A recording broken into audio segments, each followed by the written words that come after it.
What is the secret Dwayne is hiding in the basket?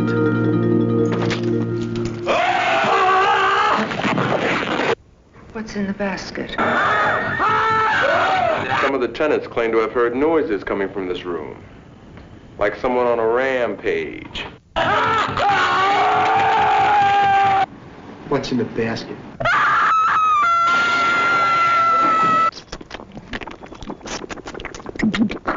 You're that kid Needleman warned me about, the Bradley boy, the freak we separated. I know an awful lot of guys, Dwayne. But you're different. What's in the basket? What's in the basket? What's in the basket? My brother. Your brother!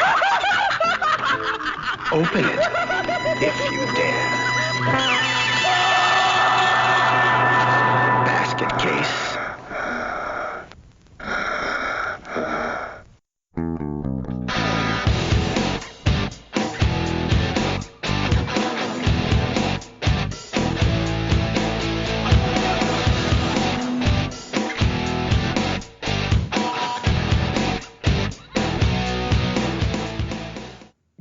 Welcome to They Call This a Movie, testing the strength of friendships one terrible movie at a time. Subscribe to the podcast on iTunes and other podcast services by searching They Call This a Movie. We are part of the Main Damie Network. To find more from us, check out the website at themaindamie.com or on Twitter, Facebook, and Instagram at The Main Damie. We're also now a proud member of Geek Vibes Nation. You can find them at gbnation.com. Welcome back to They Call This a Movie. This is Anthony Duvek here. With me as always is Dan Aquino and Mark Myers. Say hello, gentlemen. Hey, how's it going, guys? This isn't a podcast. It's a nut house. Yeah. I feel like that's also a quote from some other movie, but yeah, we have a guest this week because we're kicking off our first episode of 31 Days of Horror this year. So with us from Halloween is Forever podcast, as well as HopNation USA, returning to the show, Steve. Welcome back to the show, Steve. Hey guys, thanks for having me back. Since you were here the last time, you actually started up a new show. So why don't you tell us a little bit about Halloween is Forever? Yeah, that's right. So if you want to, just real quick, if you want to check out HopNation USA, just add HopNation USA. That's real easy. We did that before. Go check out the Cool World episode with you guys. Yeah, since then, I started a new podcast, Halloween is Forever, and it basically kind of stemmed from HopNation USA because it was previous guests I had in Brian Reed and Meg Seastead. And Meg is a brewer in the Pittsburgh area with a North Country Brewing Company. And Brian is a master Cicerone. If you've watched the Bruise Brothers, Cicerone is a good way to make him upset. Like, Brian knows a lot about horror movies. And he'd been running an Instagram account for a long time that just had a bunch of, horror themed stuff. And he wanted to do a podcast. And Megan wanted to do a podcast for a long time as well. So we all just kind of came together and we're doing a horror movie podcast, but sometimes we just talk about like Halloween and other spooky stuff in general. The big crux of the show is we have a 3-movie showdown at the beginning of every month. We each pick we let the audience kind of pick a subgenre. So it might be like monster movies or, Korean horror or something like that. And then from that subgenre, we all pick our favorite movie and we kind of defend them and attack the other films and then see who can put on the best show and come up the winner. And then the winner gets a championship belt for the month. Yep. A super fun show you guys just did. You pitted some Carpenter movies against each other, which was a lot of fun to listen to. Yeah, so we pitted the worst Carpenter movies against each other. And not on purpose. You guys you spun a wheel. Yeah, this time for October, we decided to change the rules a little bit. And it seemed unfair for everybody to just say, well, I want to do Halloween, I want to do The Thing. So we put a roulette wheel in place, and the roulette wheel was a real bastard and made us do the worst John Carpenter films. Like, there wasn't even a Prince of Darkness or in Mouth of Madness. It was straight up Ghosts of Mars and Everything Below. So you guys spin an actual wheel? Because on Mark's other show, Game Vault Pod, they don't actually have a wheel, which shocked Dan. No, we legitimately did a roulette picker wheel that, like, is you can just search picker wheel on Google, you get a couple. We legitimately did it, and it legitimately gave us the shittiest movies. I think essentially what he does is it's just a randomizer on his list of games, and he Yeah. calls it a wheel. Oh. Right. And he puts in the sound effect. Yeah. But Dan was not unaware of that. That was so funny. I didn't realize they cut corners on the Game Vault podcast. Yeah. We go silent so that he has a break in the thing to put in the wheel noise, and in the middle of that, Dan goes, "Where's the wheel?" I said it much louder than that. Yeah. I was disappointed. I came for the wheel and I didn't get it. So, Steve, where can you find Halloween is Forever? I'm not sure if you dropped those. I didn't yet, but I will now. Yeah, Halloween is Forever. That's the Instagram. There's approaching 8,000 followers on there. So that's a fun one to check out. And then Hallow Forever on Twitter, Halloween is Forever Pod on TikTok and Facebook, and just Halloween is Forever on every podcatcher. And that'll get you new episodes every Monday. Great. Yeah, no, definitely check that out if you're listening to this right now, because it's a very fun show. Mm-hmm. So, it's also super appropriate this month. Yeah, perfect time to get into it. But as we do every week here, we talk about what we've been watching. So, Steve, why don't you kick us off? What have you been watching this week? What everybody else has been watching. I finished up Squid Game. I have not started that yet. Yeah, I actually started it, like, I'm going to sound like a hipster dick, but I did start it before, like, it caught fire. And then, like, I paused because we did Midnight Mass for Halloween is Forever, but I had been jumping between Squid Game and Money Heist on Netflix. And then, Squid Game caught fire. I was like, well, I better finish it up because I did enjoy it. But if anybody's not seen it, it's very similar to Takashi Miike film called As the Gods Will. Okay. I would check that film out as well. It doesn't have as satisfying as an ending because it was based on, I believe it was based on a manga that, like, has multiple parts. But yeah, the Miike film's, nice and violent and very similar in tone. Yeah, but I enjoyed it. Squid Game. Yeah, I've heard good things, and I've seen it memed to shit already in, like, span of, like, the last 3 days. All right, Dan, what about you? What have you been watching? I also haven't watched Squid Game yet. I feel like I'm missing out, so I'm going to have to get on that soon. I've just gone full-on horror mode, really. Been watching multiple horror movies a day. So last night I watched 2 Chucky movies, 2 Child's Play movies, the first and the second one. I watched The Shining as well recently. Watched Alien, and so far I've watched both the newer It Chapter 1, It Chapter 2, and that is about it so far. I've watched more, but those are the notable ones. Gotcha. Any new ones that you haven't seen before? No, not yet. I haven't really ventured out just yet. Gotcha. But I will soon. I'm running out of things to watch already. Okay, Mark, have you not watched anything this week? I think you know the answer to that question. I'm not sure because it's worded weird, so I'm not exactly sure what the answer is. I think it's no, yes. I have not. But yes, you have not watched anything. I have not watched it. I hope to have one thing next week if I can get out to a movie theater. But I think Ant would have an idea of what it is. So you're coming with us to movie theater on Thursday, actually. Yeah, but outside. Besides that. Yeah. Okay, great. As for me, 31 Days of Horror is in full swing, so I got all the ones that I've usually watched kind of early before actually October, so I've been doing the 31 Days of Horror, which I try and watch 31 new horror movies that I've never seen before. So I started with Legend of Halloween Jack, which might be the worst horror movie I've ever seen in my entire life, or at least the most boring horror movie I've ever seen in my entire life. And I watched Sentinel, which is a kind of a B+ Rosemary's Baby. Not too bad. Then House, which I've never seen before, which was a lot of fun. And then I've also watched the original Mummy from the 30s, which was boring too. And I think the last one I've watched has been Willy's Wonderland, which I liked, but Nicolas Cage is completely wasted in that movie. He literally doesn't say anything. I actually had a question I wanted to ask you guys. Yeah. And Mark, you could jump in as well. I know you're not a horror guy, but we've always kind of danced around in something we've mentioned where, like we've talked about Citizen Kane and how nowadays people don't revere it as much, and it's kind of like cliched. Do you guys feel the same way about the Universal monster movies, like Dracula, Wolfman, the Mummy?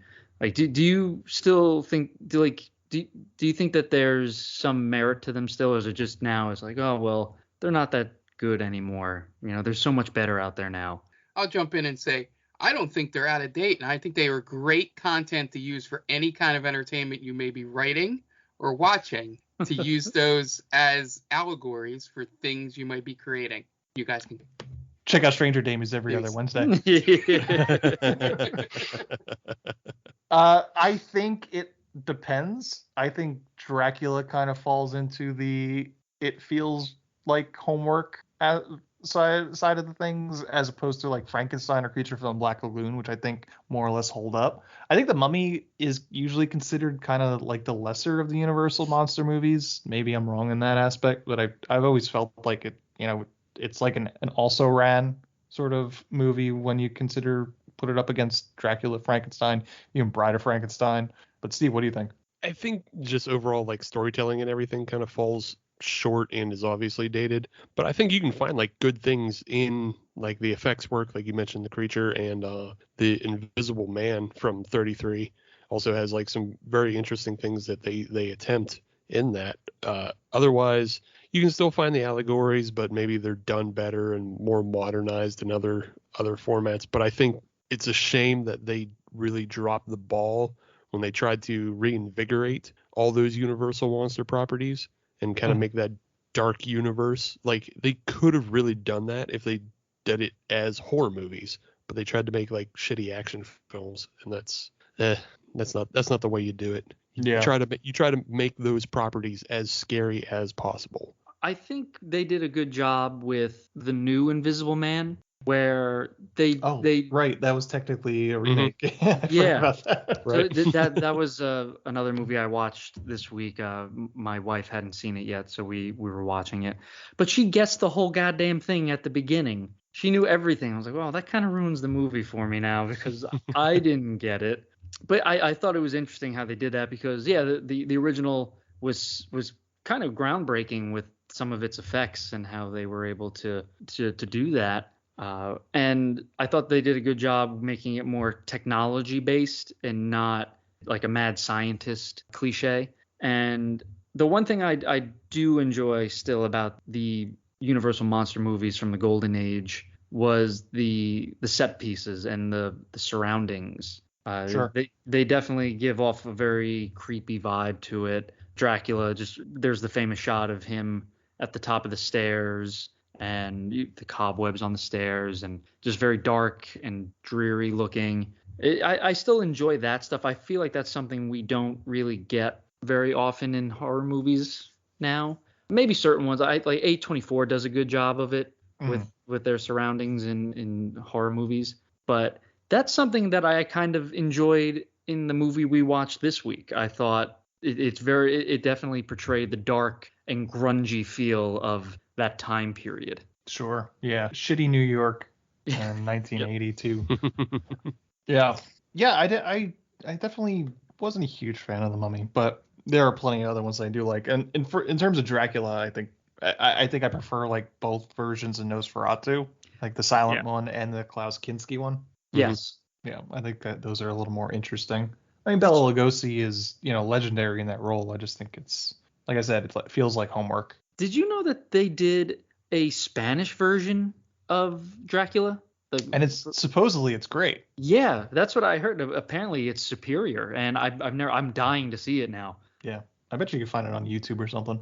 Yeah, I'm gonna have to check it out. Yeah, that's all I watched. Willy's Wonderland, like I said, Nicolas Cage doesn't need to be in it. You can lift him right out and probably have more time for other characters, because he literally doesn't say a single word. He's sort of badass, but he's like, when he takes, he has to fight off some of those animatronics with like a broken mop, and he just kind of like short arms it a little bit, to use like a sports phrase. Like, he's just kind of coming at him from like with his forearms, not using his full arm.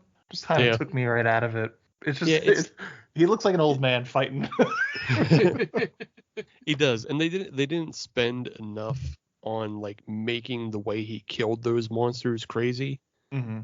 Like there's like the two early ones where like I think he rips out the spine of one like it's Mortal Kombat. Mm-hmm. That's fucking crazy. But then they kind of blew their load. Everything else is like almost like a Steven Seagal half fight and then break a neck. Yeah. Bleh. Yeah. I mean, I always loved seeing Nicolas Cage, but it was I feel like he doesn't even like fit into the lore of what they're talking about. He's just like a drifter that comes in and comes out. It's like, all right, well, you lift him out, you probably could have a decent, like, the kids are annoying and they're stupid, but you probably could spend more time and building their characters a little bit more, and it would have been like a decent movie still. Yeah, definitely had to inject your own kind of backstory, which was, you couldn't make up anything for Nicolas Cage's character. Yeah. All right, and that's all we watched this week. So we are going to take a quick break, and we're going to listen to some advertisements so we can pay those bills, and we'll be back in a second.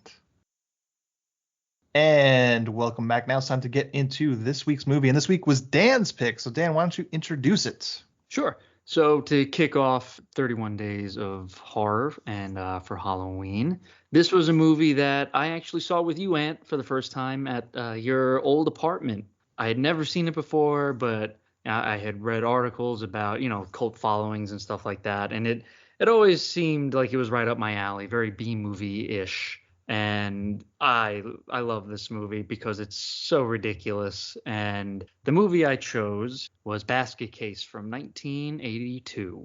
Okay.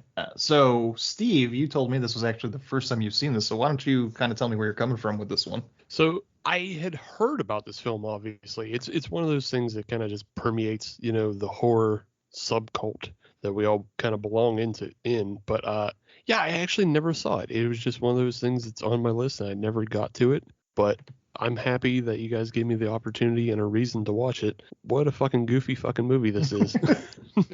Yeah. Also, I guess I don't want to talk too much about it, but it's like, I don't know how many of you guys had seen Malignant. Yes, I'm glad you brought that up. We talked about it last week, but yeah, Okay. Dan had seen it, and Okay. I've watched videos that had spoiled it for me, and I'm pretty sure Mark's not going to watch it.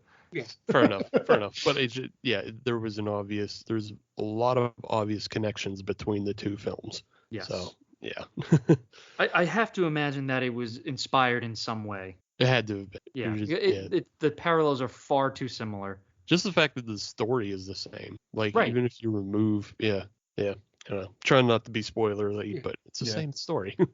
Yeah. Okay, so the one person's opinion I really would like to hear is Mark's, because Mark is not a horror person. So, Mark. Yeah, so I'll start off with this, and I won't mention the name of the film series, but while watching this, I think I've realized that the way you guys love these movies, and I like them, but don't really get into them as much as you do, is the same way I think the one film series I really love and you guys don't really get, it's kind of the same thing, because I really like this movie and it was good, but I'm sure there's going to be things the three of you talk about that, I'm like, oh, okay, I guess that was great. Like I don't get into it or that deep or excited about it, but I will have to say there were a couple great laugh out loud moments. I'm pretty sure the doctor's receptionist is wearing a wig, and I absolutely love the creature design in this movie. I think my favorite part, not to jump ahead to things in it, but my favorite part of the creature design was when he's being read a story and the camera slowly zooms out and there's just that dead eye stare right into the camera from the puppet. Yeah. It may have been my favorite scene in this movie. I laughed out loud. Yeah, it's where I come from with these movies is I can get through it and not get like either 100% bored or confused or anything like that. I was able to follow it. I was intrigued in the story to see where it was going and see how they were going to finish it up and all. So in that way, I did very much enjoy my time with it. And for another movie, just like Maniac Cop, it is very much the New York that I was always told is how the city is. But the 3 times I've been there, it is nothing like this. And it is fun seeing. It's also fun seeing the slight difference between this New York and a similar New York in Staying Alive that's not as dark. And I think they're a year apart in terms of time. So hats off to the cinematographer, director, if he did both jobs, of just getting that grittiness and really skeeziness this time period in New York a lot more than, Stallone did in Staying Alive. And I think the most ridiculous part of this movie was having the little lock on the basket. may have been something that just made me shake my head when I first saw it. Yeah, I think the difference between the movies of Staying Alive and this one is this is definitely the New York where you contract hepatitis. Yes. And Stallone made sure not to have that in Staying Alive. This is probably the first time I have seen this movie since probably the time Dan and I had watched it in my apartment 2 apartments ago. I love this New York that this movie portrays. I'm not 100% sure if I like this more than Brain Damage. I think I might like Brain Damage more just because it's kind of like, it's like the pursuits. Brain Damage kind of like learns less in this movie. But this is like the New York that Giuliani robbed us of. I was thinking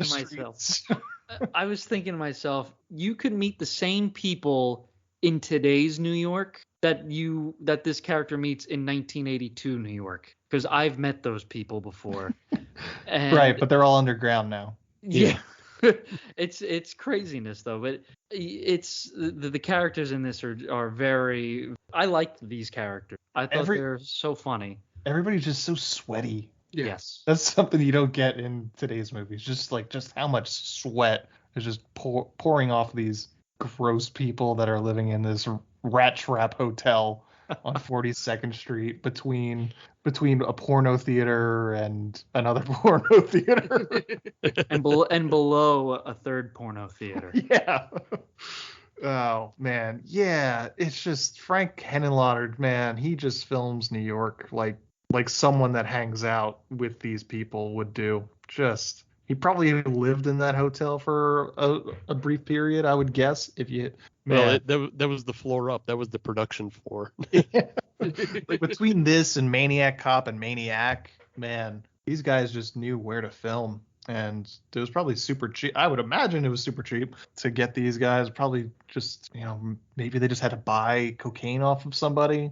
It's like, all right, yeah, just buy this brick off of me, and then you can use this hotel, no questions asked. The creature design's pretty great. One of the things that I thought Mark was going to come away with is how annoying Belial is in this movie, because he's a lot. Yeah.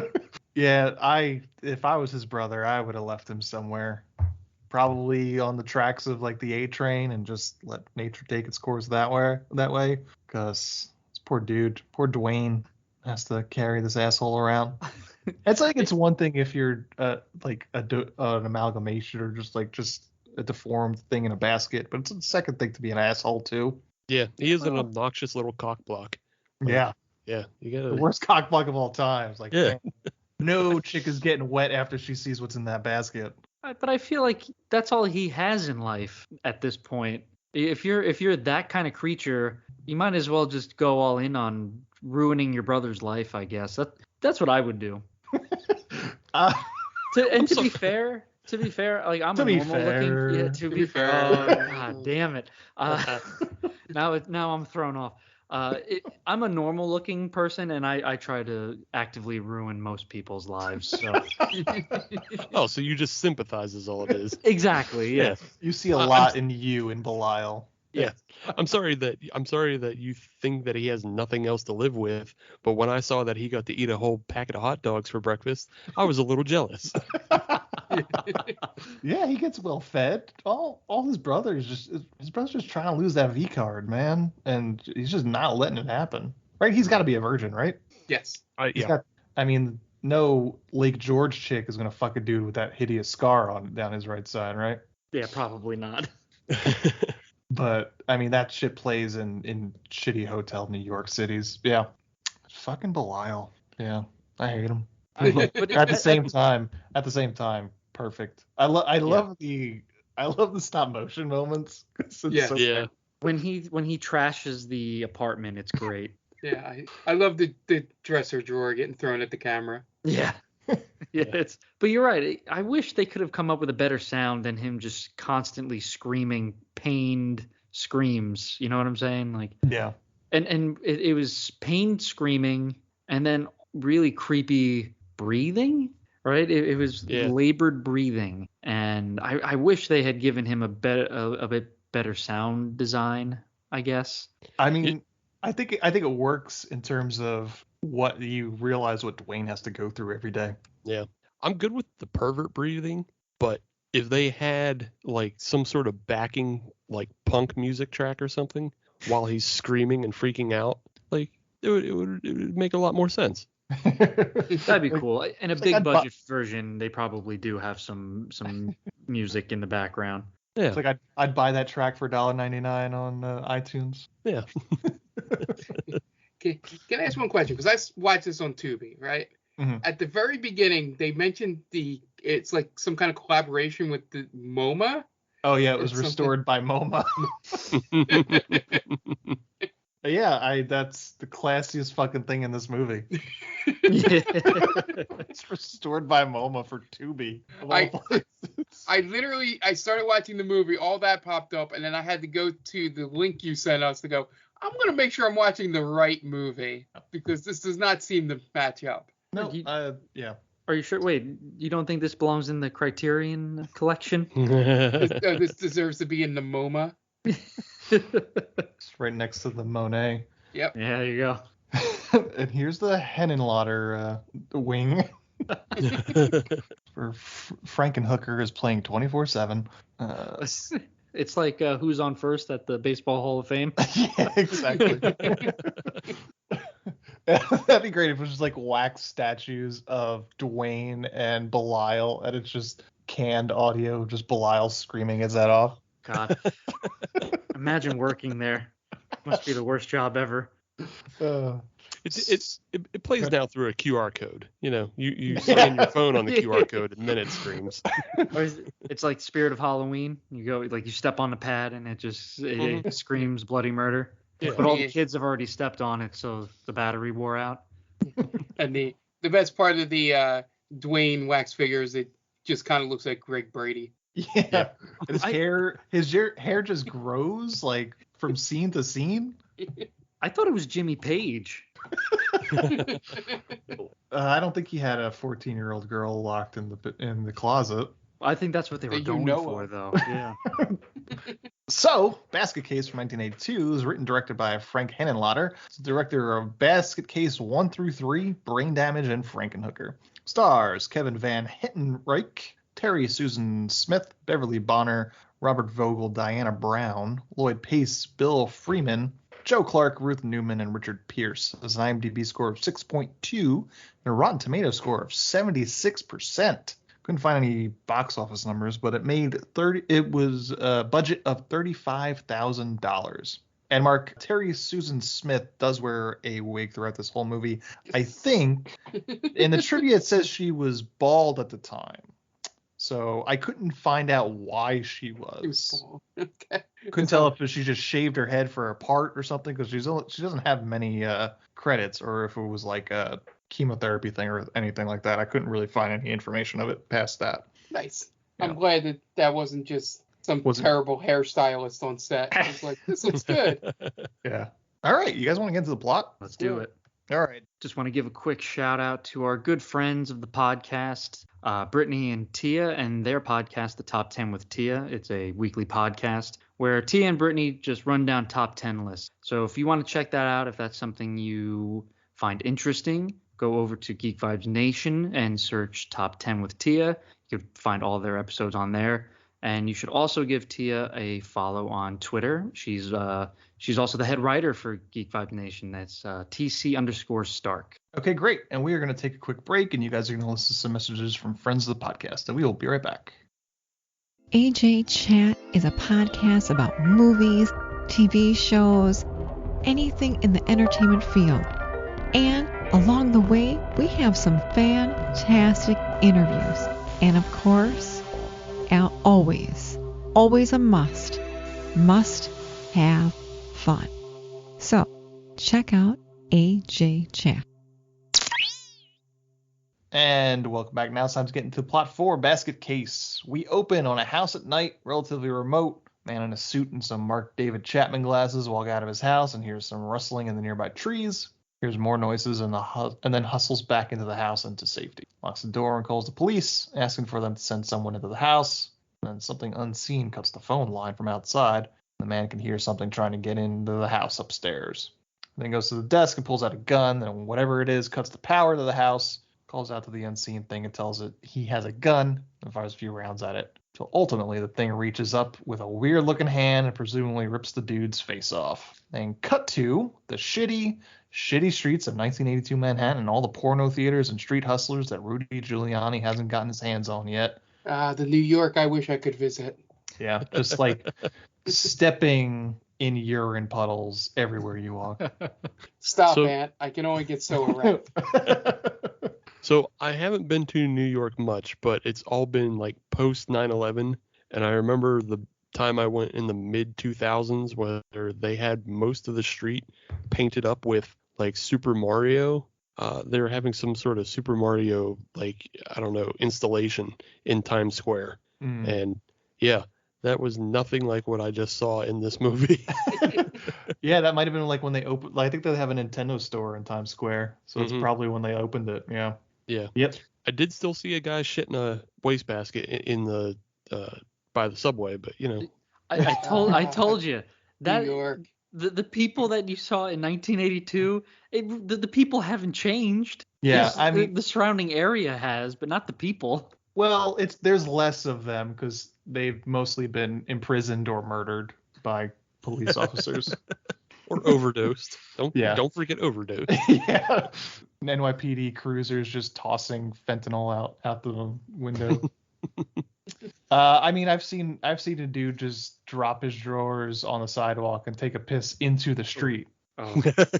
That's all you've seen it? You lucky No, bastard. I mean I've seen a commuter step in human shit in the middle of Port Authority. I've seen a dude in Port Authority walk up to people asking for change with like the neck of his dick hanging out of the top of his pants. See, now there we go. That's the stuff that I'm talking about.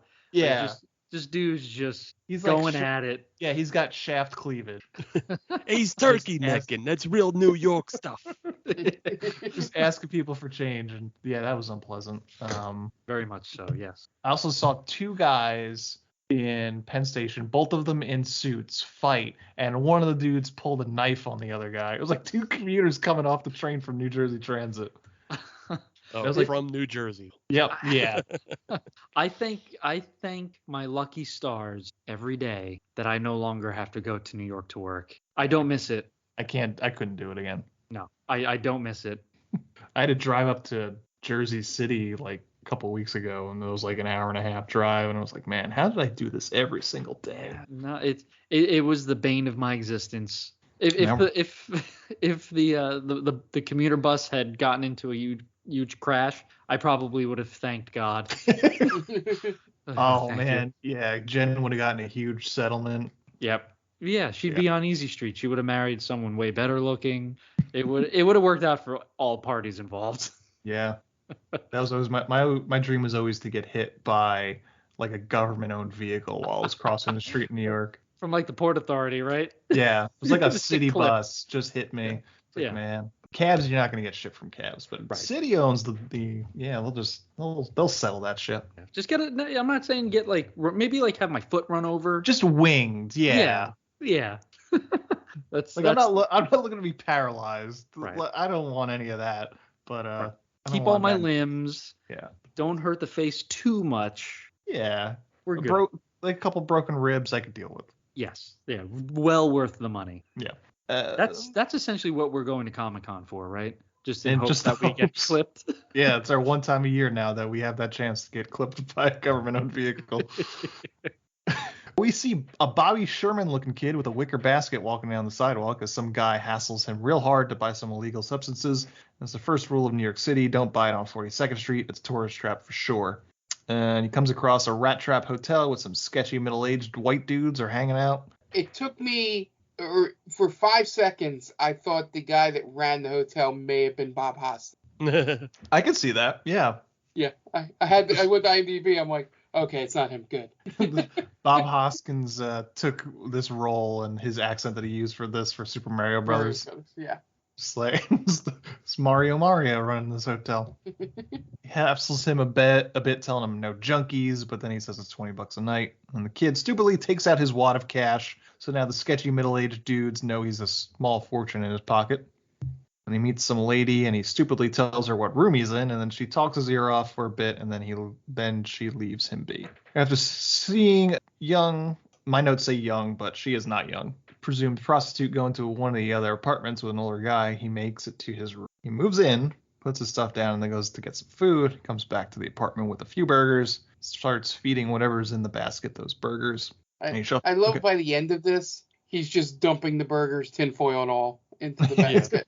Yeah, I mean, the thing does have its own hands. It's like, he's not completely useless. It's like, I know you don't have a full body.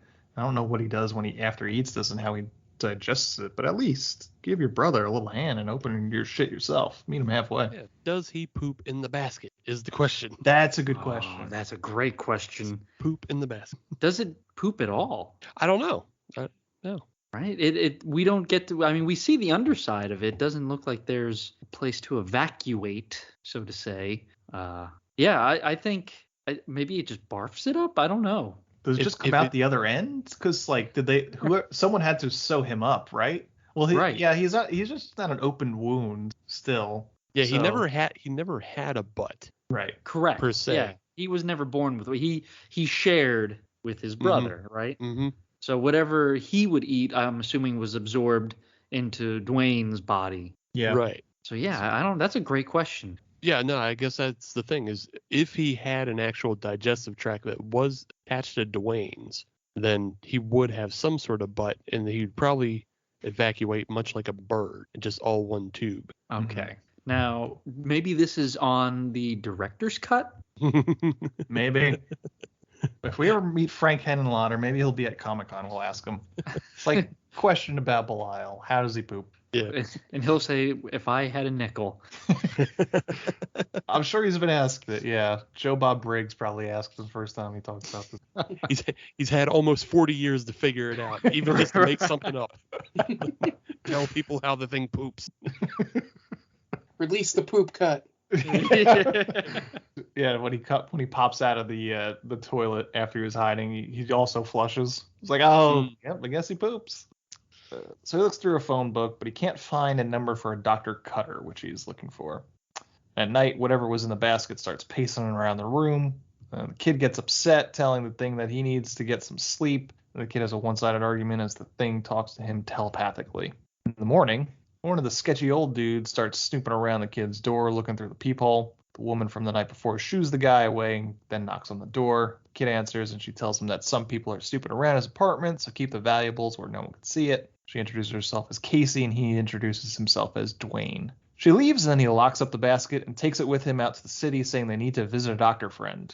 He goes to a doctor's office with an old bag lady, complains about the wrong prescription the doctor gave her. Best accents in the movie in this argument back and forth. Yeah, the doctor's got a southern accent, I know. And then the old lady. The receptionist and the old lady were like the accent was really coming out when she was yelling back and forth with the receptionist. Real off the boat New Yorkers. Yeah. So she goes to the doctor's office, wrong prescription the doctor gave her, and then he gets mistaken for a typewriter repairman by the receptionist. The receptionist tries to small talk him, but he's kind of a blank slate. But then she gets agitated by him because he hasn't seen all the tourist traps that no self-respecting New Yorker would waste their time at. I was thinking the same thing. There's no way a New Yorker would tell you to visit any of those places. Yeah, I mean, I was born in Brooklyn, so I lived there for 4 years before we moved. My parents lived there for most of their first, but my dad there for 34 years. Never went to the Statue of Liberty. Yeah, I don't think my dad ever went to the Statue of Liberty, and I don't think he ever went to the Empire State Building. My dad worked in the Empire State Building. That's the only reason why I think so. Yeah, but yeah, I've never been to the Statue of Liberty. I've seen it. I went on a school trip, so I'm not a real New Yorker. Yeah, I blew it. I mean, you've also lived in New Jersey for 30 something years, so that's also another reason why you're not a real New Yorker. That's good. That's well, if we're picking hairs, sure. If you want to get technical, it's like when people from like Westchester in Pennsylvania say they're from Philly or right outside Philly. Yep, right outside Philly, Reading. It's like Mark Trout. He's from here. Yep. Millville. So she offers her services as a tour guide and gives her a fake last name so he could surprise the doctor, quote unquote. Smith. Yeah. Everyone believes that name. Yeah. So he goes into the doctor's office, and the doctor, who has a southern accent for some reason, tells him to go into the exam room and remove his shirt. He does, and we see that he has a giant scar on the right side of his body. After the exam, Dwayne goes to leave and talks to a receptionist. She tells him that she'd like to see him after she gets off work. First he tells her no, but then he moves a basket away and then whispers to her that he'd like to get her number. So she gives him her number and her address, and then he leaves. The doctor, meanwhile, looks very concerned. Later, Dwayne goes to the movies with the basket and falls asleep during a kung fu movie. As he nods off, for some junkie grabs the basket and brings it into the bathroom, breaks off the lock and looks inside and screams. I'm wondering what that junkie thought was in that basket. Hopefully sweet, sweet drugs. Those good drugs. First, drugs. Second, money. Third, anything that could be sold for money to buy drugs. Yes. That is the correct order of operations. Yeah. Fourth, hamburgers and hot dogs. Right. Picnic. That's probably what he smelled. Like, man, that reeks of hamburgers and hot dogs. Yeah. At least it doesn't reek like shit. Right. So Dwayne wakes up and runs to find his basket and sees the junkie come out of the bathroom bloodied and holding his face. Dwayne then picks up the basket and runs out of the theater. The doctor tries to make a phone call, but no one answers, so he looks through his Rolodex and comes across the name Dr. Cutter. Dials a number and interrupts a date that Dr. Cutter is on. She told him that not to call ever. He tells her all about Dwayne showing up to his office, and Dr. Lifflander from Glens Falls is dead. She tells him to basically deny everything and hangs up on him. Did we kind of gloss over the dinner she was having? I did a little bit, yeah. Yeah, because she was definitely trying to, like, rape this guy, right? It seemed like she was trying to, like, she like a MILF, right? Maybe a cougar action. Cougar, right? oh, for sure. But he didn't want any of it. He's like, no, I really shouldn't drink. No, I like when you're drunk. Red flags. Different time than 1982. Yes, that's a good point. Because no one would believe him. Right. Yeah. She raped me. Yeah. Okay, bro. Whatever you say, dude. This rich older woman was gonna rape you. Yeah. Yeah. Must have been so terrible. Exactly. Yeah. Like, oh, sorry. Cry me a river, dude. Back at Dr. Needleman's, the receptionist leaves, leaving Dr. Needleman in the office by himself. As she does, Dwayne sneaks back into the office and empties the thing out of the basket and tells it not to forget the address book. Dwayne leaves, and the thing starts making a lot of noise in the office. Needleman comes out of the office to investigate and finds the door ripped off its hinges. Runs back to his office and barricades himself in with desks and filing cabinets. As he does, a light switch gets flicked on in one of the rooms in the office. How much do you want to bet that filing cabinet was supposed to move and it just didn't move? Oh, we forgot to empty it. Shit. It was pretty. I bet it even just like got stuck on a carpet that you don't see. Right. It just made that guy look so weak. Oh man. Yeah, this poor guy. He flicks the light switch on and he sees it, and this is our first look at the thing, which can only really be described as a tumor with eyes, a mouth, and an arm. So Needleman screams, and the thing attacks him, eventually disemboweling Needleman. When done, the thing meets with Dwayne in the alley with the address book. Dwayne puts the thing back in the basket, and they run. Later, Dwayne comes back to the apartment and brings the thing some hot dogs and a TV. Which seems like a pretty nice deal, right? My favorite part about the TV bit here is that he puts the TV, sets it up, put the rabbit ears on, and nothing comes on the screen. He's like, if you get tired of watching TV, yeah. And I'm like, you didn't even make sure there was anything on the TV. Right. Yeah, maybe this all could have been avoided if he just took a couple of minutes to set those rabbit ears up. Yeah, get in WB11 or whatever. Yeah, it would have been PIX. WPIX back then, before it became WB. Dwayne wasn't thinking with his head. He was thinking with his head. Yeah. See, I think, wouldn't they have telepathic communication? You'd feel like the Belial would be feeling that too, right? He wants his brother to have sex because it's almost like he had sex. Maybe, right? Because the whole point is he's a jealous little bastard. Right. I don't know. So if he can't get any, no one can. I guess. Yeah. That's what it's going to be. Because, I mean, not to jump too far ahead, but that's it. They do it the reverse way. Mm-hmm. What do you mean? Yeah. In what Belial, like, because you're saying that he should want Dwayne to go get some ass because he can feel it too, but he does it the reverse way in the end. So it's really is. Yes. Yeah, it's really just Belial is a little nasty cock block. I'm glad Dan is agreeing, because I was going to ask Dan again if he didn't watch the final 10 minutes of this movie. No, I watched this whole thing. I made sure I gave myself enough time to watch it so I could still get my gains, and everybody wins. So my question to you gentlemen, we all know that there is something for everybody out there, correct? Mm-hmm. Is there a niche group of people where Dwayne and Belial can both kind of get their groove on, if you know what? At the same time? Yes. You're asking for a lot. I don't think there's enough money in that wad of cash. Okay. Yeah. Or what if he just watches, like, in the corner? That's more likely. Or like all creepily. I guess there's only one way he could watch. From the basket. Right. That's where he lives. That's just where he feels most comfortable, just from the basket. Right. I'm just curious, because I know that there are some pretty morose people out there. Yeah, it's just Belial's personality is not great. Right. Yeah, no. It's Yeah, not. he just has a real dickhead personality because he throws a fit about everything. Right. Yeah. Could you imagine if Dwayne's given it to a nice sex worker? Because here's the scenario: Europe and Australia are very good about having their sex workers, and the sex workers in those countries are very good with helping people with disabilities who don't find sex on a regular basis. Okay. So that's a very common thing. So if Dwayne is putting it to a nice sex worker and Belial is watching, and then he gets upset about something that's happening, like he's not twisting her tit the way he likes, and he starts screaming and throwing a fit, that's not cool. That's a bad customer behavior. Yes. Yeah, But and then Dwayne looks like the asshole. Right. Because he can't keep his brother under wraps. Yeah. Can't keep his brother under wraps. He's going to get performance anxiety because he knows he's going to get screamed at if he doesn't do the right things. It's too much. yeah, well, they made sure they hit one fetish person in this scene. They lingered on that foot shot for a little bit. Oh, yeah.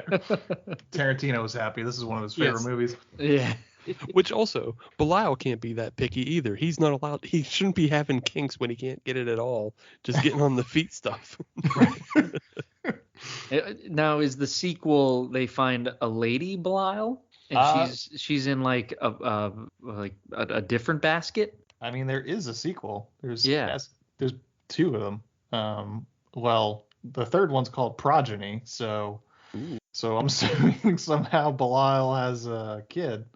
Basket Case 2 was Basket Case Bride of Basket Case. I don't know.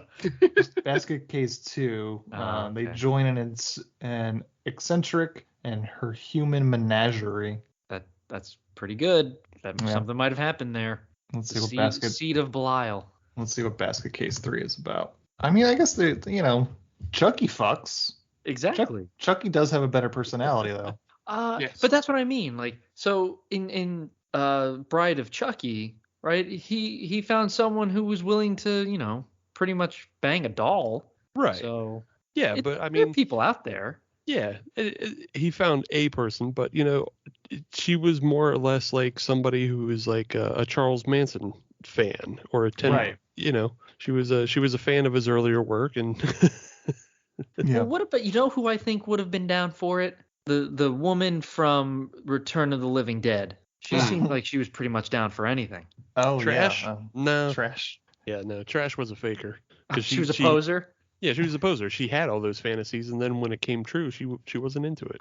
Oh, okay. She just liked to flaunt, pose. When she got her undead old man orgy, she wasn't ready for it. Everyone thinks they're ready for an undead old man orgy, but until the time comes to have it. Yep. So you take one in the mouth. Yeah, what is that the saying? Like, or no, everyone thinks they're a gangster until it's time to do gangster shit. I think Mike Tyson has a quote. Everyone has a plan until they get hit in the mouth. Yeah. Yep, that's very true. So Dwayne tells the Thing that he's just going to go to Dr. Cutter's apartment, and there's no reason to bring him, so just chill for the day, and he'll be back. Then he runs off to Sharon, the receptionist's apartment, and they go out on a date. They go to Statue of Liberty, and Dwayne admits that he had no interest in seeing the sights. He just wanted to see her. So he is basically explaining the social contract of every date that's ever existed. Yeah. The man decides to do whatever the woman wants to just because he wants the chance to fuck. And I think that goes throughout the entire relationship too. I mean, yeah, he's a bumpkin, so I guess this is his first date ever. Well, he's a bumpkin and a virgin. Yeah. So double. Yeah. This guy's really not going to complain about where he goes. Right. He's double desperate. Yeah, he's a townie from Lake George. I mean, over the weekend I went to a farm I didn't want to go to to go pumpkin picking. So sorry, Dwayne, it never ends, dude. Yeah, like Belial did you a favor, man. Yeah, he saved you. He saved you 30 plus years of doing stuff you really don't want to do. I mean, just ask me. I've got chickens. Exactly. Yes. Anthony and I live the same life, essentially. With 6 more chickens than you, though. That is true, but it's only a matter of time, man. Yeah. And just get them 2 talking on Halloween. You'll get chickens soon enough. Oh, listen, I'm telling you, it's a done deal. It's just, it's not a matter of how long it's going to happen. It's when she finally becomes head of the HOA and changes the Right. laws of the area. That's when Dan watches. My first rule, you get all the chickens you want. So basically, Sharon admits to the same thing. She just wanted to show him sights because she wanted to spend time with him. And Sharon and Dwayne are making out on Liberty Island. The thing is having an absolute fucking meltdown in the apartment. Immediately breaks the TV and starts tossing lamps around, throwing everything it gets its hands on in glorious claymation animation. All the while screaming its head off, alerting the neighbors. They get the landlord and he opens up the apartment. I guess it's a hotel manager. It's not an apartment building. And the thing manages to get back into the box before they open the door. So when they get in, the apartment has been tossed, but it looks like there's no one in the hotel room.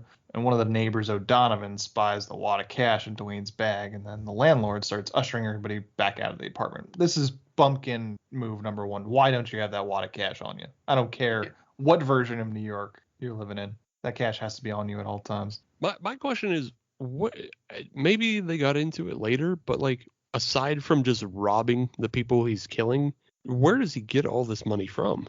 I think it's from. He probably gets an inheritance from the aunt, right? Because the aunt dies, and the aunt's the one that. I guess she had some money. I mean, she's an old lady that didn't seem to have much going on, so. Yeah, maybe that's it. Independently wealthy. Yeah, he's just carrying. He's constantly carrying around like $500 on himself. Yeah. It's just like, well, that's a lot. Yeah. At any time. And in the flashbacks, the dad does seem pretty well off. Yeah. Mm-hmm. Yeah, they have a nice house. It looks like they're in a very affluent neighborhood. Yeah. He seems pretty well off, and he seems really pissed because it's probably like, this is my lineage. You know, I can't be bringing this thing around the country club. Yeah, I just didn't know if they ever got into like what the dad did or what were everybody's jobs? Where's this money coming from? Yeah, they don't get into it, but that's one thing I would assume is what happened. But yeah, he just they don't explain that giant wad of cash at first, and then it doesn't come up really much more after this scene.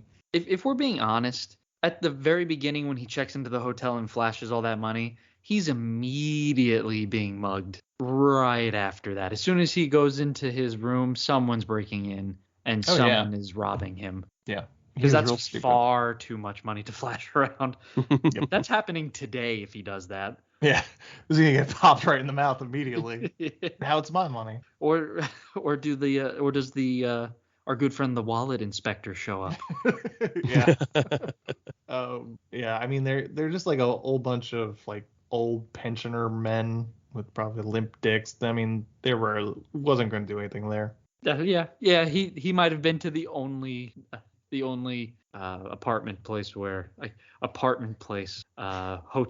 I think is the word I'm looking for. It's a hotel. Yep. Yeah, that's the correct word. He's in the only hotel where I guess they're all not robbers. I don't know. It looked like it was pretty seedy, but obviously they're 100% willing to rob him, but they're more non-confrontational about it. They're not going to just jack him. They're going to wait until he leaves and go sneak into his room. Yeah. And that's exactly what O'Donovan does. He goes right back into the room by picking the lock. He grabs the cash, then starts going through the rest of the apartment, checking all the drawers, then opens up the basket to find the thing. The thing jumps on O'Donovan and starts manhandling the shit out of him. They wrestle, and O'Donovan tries to get back to his apartment and closes the door behind them, and the thing just beats O'Donovan to death. Meanwhile, Dwayne is getting telepathic signals about something going on and runs from Sharon saying he has to go. I mean, I'm not sure how often the ferry comes from back to Manhattan, but that's going to take some time. Landlord opens up O'Donovan's apartment and sees O'Donovan's dead body and blood leading out the window. Dwayne gets back and the cops are already there. Ambulance has already taken O'Donovan away. Sharon followed Dwayne the whole way home, but Dwayne freaks out at her, telling her she needs to leave because he won't let her get killed. He runs to his apartment. A couple detectives follow him inside, start asking questions, and tell him about O'Donovan, the commotion the neighbors heard in his apartment. They check the basket and the rest of the apartment, but the thing is nowhere to be found. They go to leave and tell him that they may be back to ask him more questions. And then Dwayne looks for the thing and finds him in the toilet. They have an argument. Just sorry to interrupt. There is like one funny part in that exchange where it's the detective, I believe, another cop, and then I think it might be the hotel manager that's all in the room while Dwayne's being questioned. Yeah. And then the hotel manager leaves, the second cop leaves, and while the second cop's leaving, he tries to shut the door. Yeah. On his way out, and the detective has to stop it. It's like, what are you doing? You're about to shut me in this room.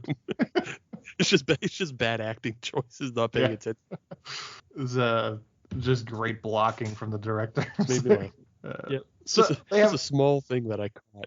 Made me laugh.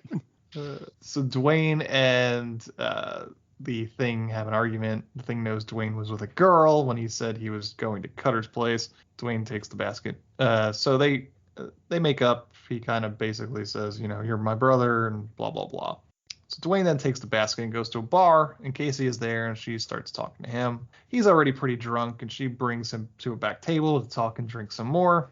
They get so drunk that she asks what's in the basket, and then he info dumps on her, and she sobers up real goddamn quick. He tells her all about his conjoined brother and his deformity, and how he's living in a basket. And she gets creeped the fuck out, which she should. Dwayne passes out and has a dream about his dad cursing him and his brother after they killed the mother in childbirth. We also go through the moments where their dad convinces the doctors to separate Dwayne and the growth, let's call it, and the operation to remove it. And the assumption was that the deformed brother would eventually die during the surgery.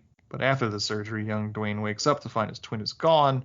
And we finally get a name for it, which is Belial. And he hears Belial call to him, and Dwayne goes outside to find Belial in a trash bag. And then later, the dad wakes up to banging and sawing going on, follows the noise into the basement, and is then split in half by a saw. They have slid down a ramp and killing him, slicing him right in half.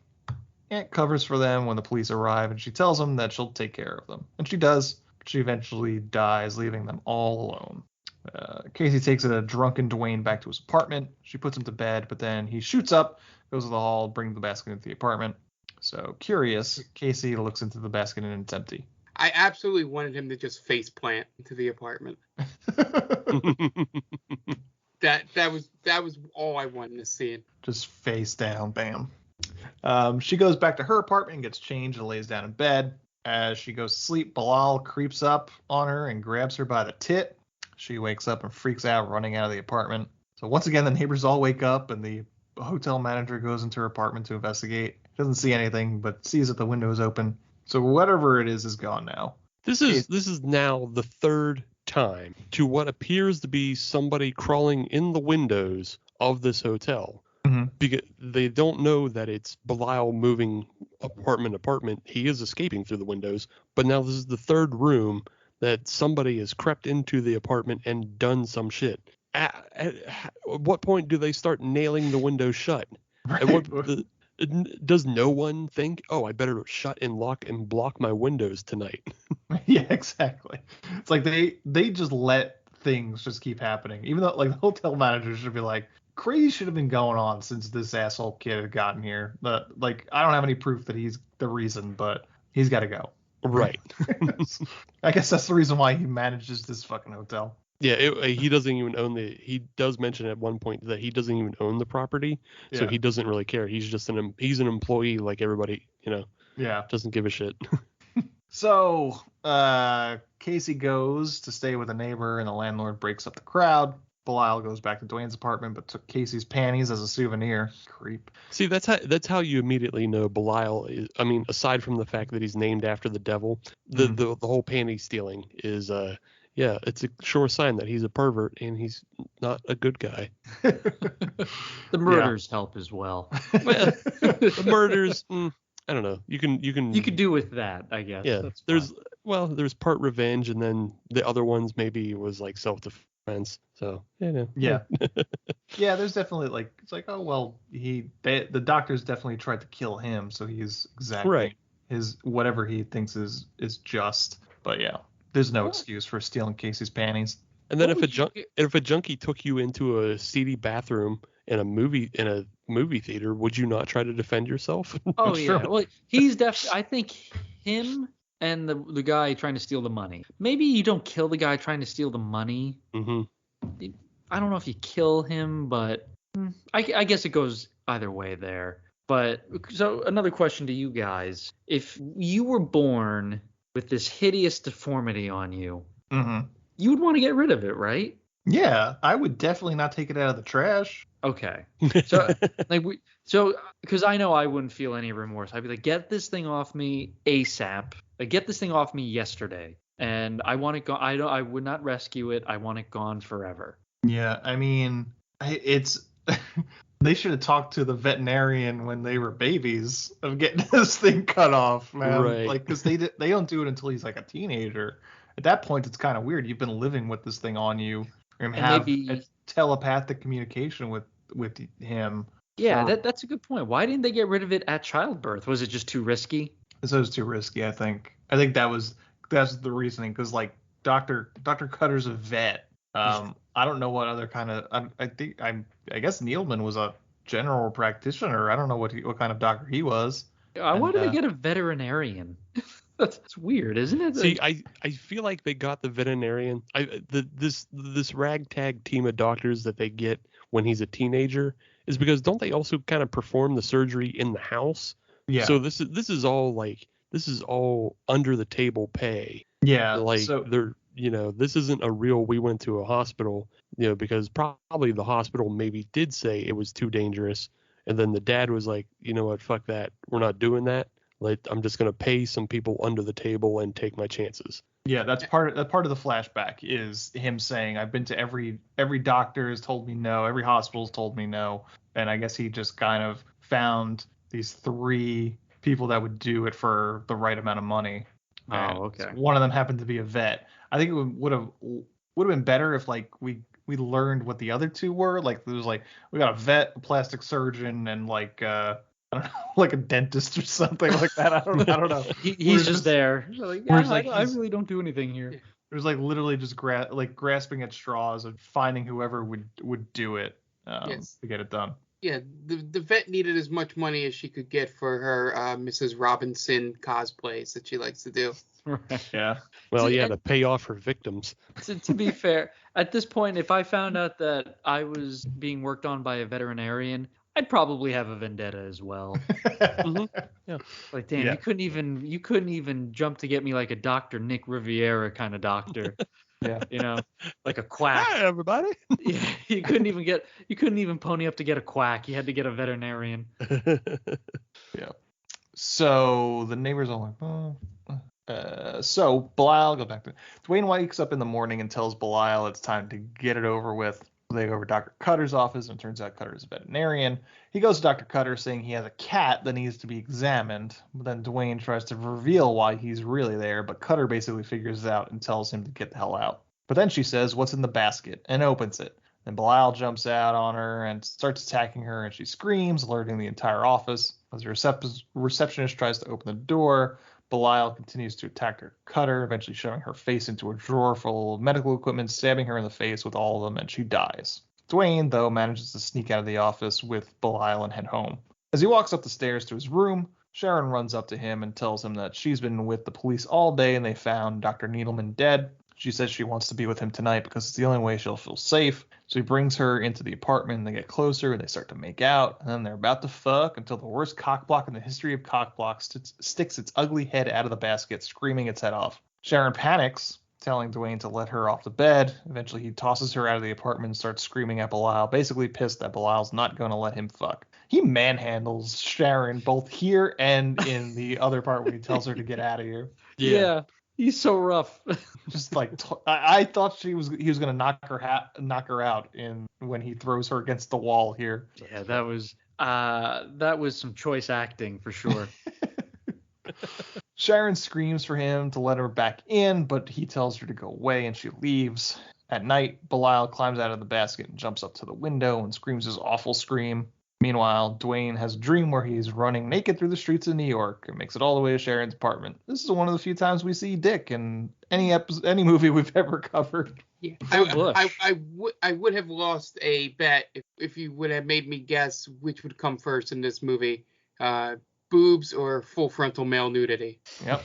Surprise, man. And yes, the carpets do match the drapes. His bush is as big as his fucking afro. Some 1982 bush.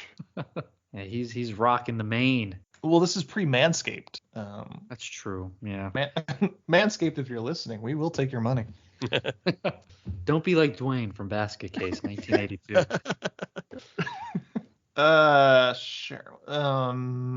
He makes it all the way to Sharon's apartment. He makes it inside to find her asleep in bed. He pulls the covers off and starts assaulting her. Then wakes up to realize that it wasn't a dream. That's what Belial was seeing, and races to Sharon's apartment. Sharon wakes up and finds Belial on top of her, raping her. She screams, and he attacks her, eventually killing her right before Dwayne shows up. Dwayne shoves Belial in the basket and takes him back to the hotel, screaming at him for killing Sharon. She was a good person. Now, when he is on, like, again, this is kind of back to butthole talk, but, like, what was he raping her with? Because that may have been the creepiest scene in the entire movie. It absolutely was. Like, it was gross as hell. Because you're mostly in the point of view of the monster as he's, like, feeling her up and everything.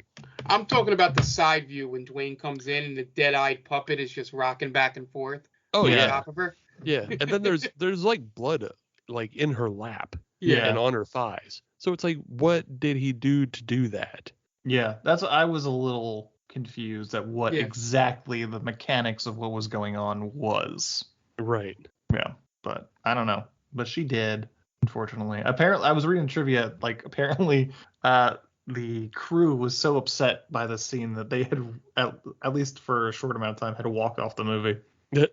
so yeah. I mean, I get it. Yeah, no, I get it too. Yeah, it's unpleasant. Yes. It's like, was he, like, I don't want to get too much into the details of it. Yeah. Now, but it's not good. Whatever it happens, it's not fun. Yeah, a blob killed a lady via sexual deviancy. It's not good. That's something you probably didn't think you'd be saying today. I'm prepared for all things. He makes it back to the hotel and makes a big commotion as he goes to his room. So once again, all the neighbors come out to see what's going on. Hotel manager opens the door as Dwayne and Belial fight. Belial eventually picks Dwayne up by the dick as the neighbors watch on. They continue to fight, and Belial and Dwayne eventually tumble out the window. Belial hangs onto the outdoor hotel sign, holds onto Dwayne by the neck until he strangles him to death. And then Belial loses his grip on the sign, and they both fall to the ground, and Belial dies with Dwayne. And that is the end of the movie. You know you've reached B level, like, echelon where you have the dick grabbing part.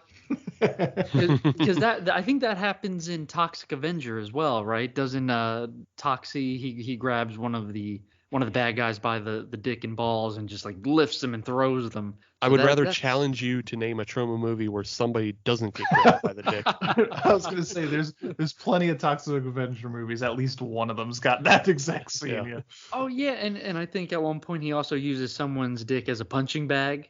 So yeah, like, there you go, man. Like, you enter B movie heaven. Yeah. With that kind of scene. Yeah. Somehow did not make it into the cartoon though. No, yeah, they cut that out because parents probably would have complained. Now, Ann, forgive me if you said this, but the final shot of the movie, I like that it looked like they reconjoined. At the end, it was like the same position. Yeah, I didn't bring that up, but yeah. Yeah. I was thinking it was more a callback to King Kong, so it felt like to me. Oh. I meant the final. It looked like how they showed you him coming out of that side of his body. Yeah. And he was in the same position and all that. Yeah. Yeah. I appreciated just before he falls the streetwalkers who Oh, notice yeah. it, and boy are they the worst actors, and they just might have actually been streetwalkers. I think so. And either that, or like it was just like the most obvious streetwalker costumes or like outfits. Oh just yeah, like it was before. super stereotypical, but the acting kind of made sense that maybe they just were sex workers. They were definitely actors, because normal New Yorkers in 1982 would have been like, whatever. Right. Just keep walking. I mind mine, they mind theirs. That's their business. What's your fucking business? Yeah, this is in the basket case. This is a wild fucking movie. It's a lot of fun. Yeah. Have any of you seen Brain Damage? Yes. Where would you put that compared to this one? Do you like this more or better? I've seen this one more often, and I think I've seen this 3 times total. I've seen Brain Damage once, but I remember there being a scene in Brain Damage that goes on for a long time, and it kind of turned me off, but the rest of it was really good. I enjoyed the slug. I think it has a name, but I think it does too. Yeah. Yeah, but I like the slug because it has more of a personality.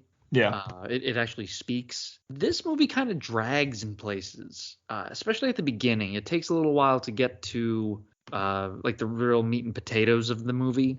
Mm-hmm. But this movie delivers some really good kill scenes. I did enjoy it, and it definitely leans into the absurdity of its monster. But yeah, I did like Brain Damage, and I need to watch it again to have a conclusive answer. But gotcha. Right now, I would say Brain Damage until further review. Gotcha. Its name is Basket Case. I'm sorry. Its name is Elmer, by the way. That's a great name. Much better than Belial, if I'm being honest. Yeah. Well, yeah. Less obviously evil. Right. Yeah. All right. Yeah. If you guys got nothing else, we're about wrapped up. Steve, where can we find you? Well, you can find me later tonight on Tubi trying to see if I can watch Basket Case 2 and 3. But otherwise, social media for the 2 podcasts I'm on, HopNation USA. That'll get you Twitter, Instagram, and Facebook. And Halloween is Forever Instagram, Hallow Forever Twitter, Halloween is Forever Pod on Facebook, and TikTok, which I don't do the TikTok, but we have TikTok videos. And search either of those shows on your favorite podcatcher to get brand new episodes. HopNation USA every Friday, and Halloween is Forever every Monday.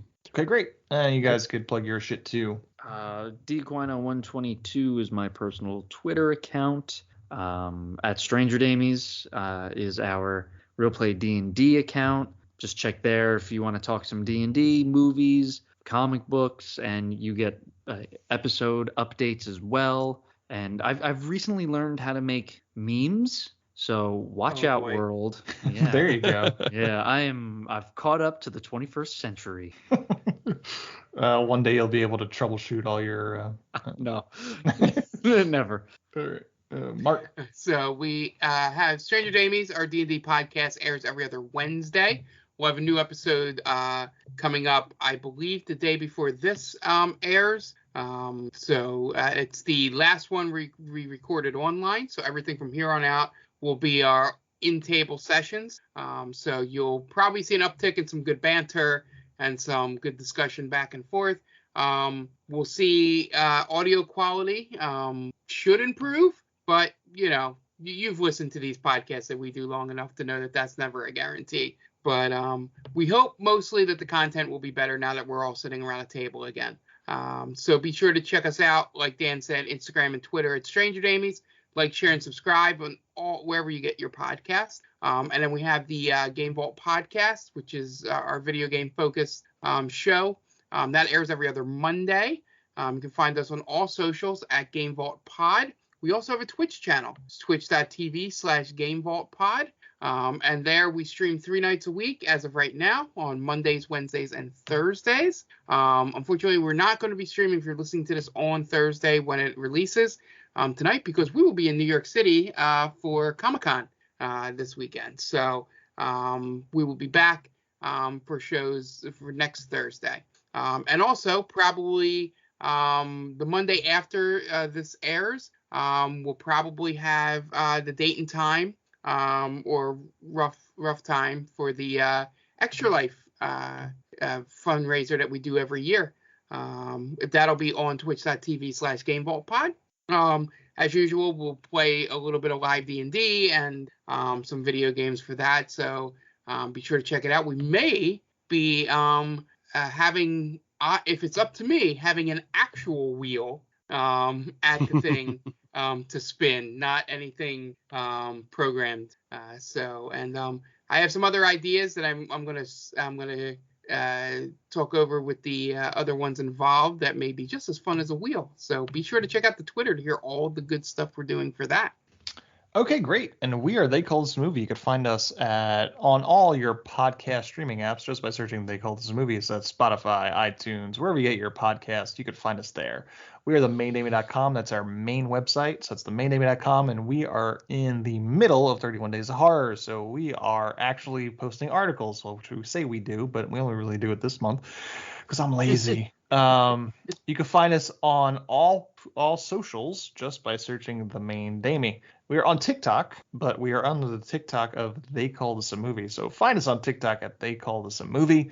And we are proud member of Geek Vibes Nation. You can find them at gvnation.com and on all podcast streaming apps and on all socials just by searching Geek Vibes Nation. Tons of great shows.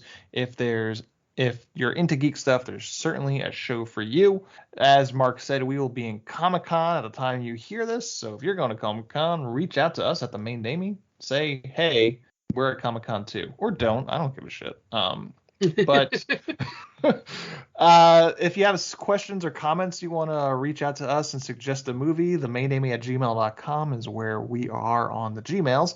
And that's going to wrap it up for today. So the director of Basket Case is Frank Henenlotter. So for Dan Aquino, Mark Myers, and Steve from HopNation and Halloween is Forever, well, Frank Henenlotter, you certainly made a movie, didn't you?